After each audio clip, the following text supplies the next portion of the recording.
What if the hardest moment of your life is not trying to destroy you, but trying to introduce you to who you are becoming?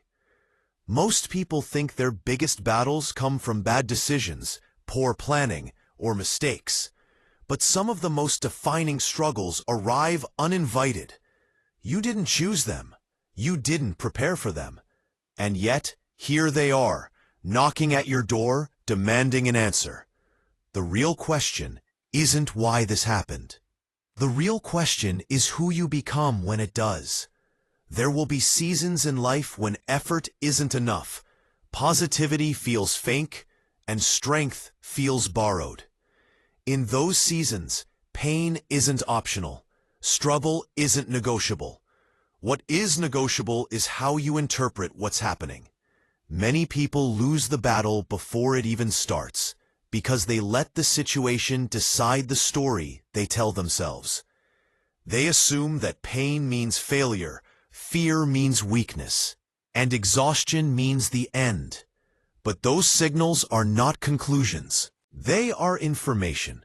One of the most dangerous habits during hardship is speaking final words too early. When pressure rises, people start declaring outcomes instead of enduring processes.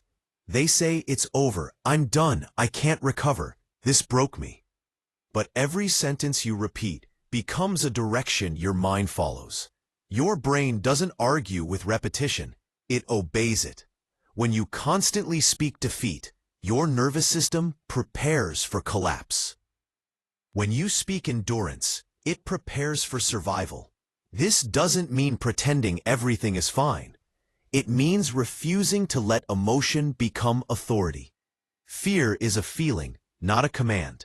Discouragement is a sensation, not a verdict. You can feel overwhelmed and still move forward. You can feel broken and still show up. Mental toughness is not the absence of pain. It is the decision not to let pain make permanent decisions for you. A powerful shift happens when you stop asking, "How do I escape this?" and start asking, "How do I move through this?" Life rarely rewards quitting early. Growth happens in the middle, when clarity hasn't arrived yet, but commitment has. Progress often looks unimpressive in real time. Sometimes it's nothing more than getting up, doing what needs to be done, and refusing to disappear. Showing up is not weakness. It is resistance. Remember this. You have been here before, even if it looked different. You have felt breathless before and survived. You have cried before and kept going. You have been disappointed, heartbroken, uncertain, and afraid before, and yet you are still here listening to this.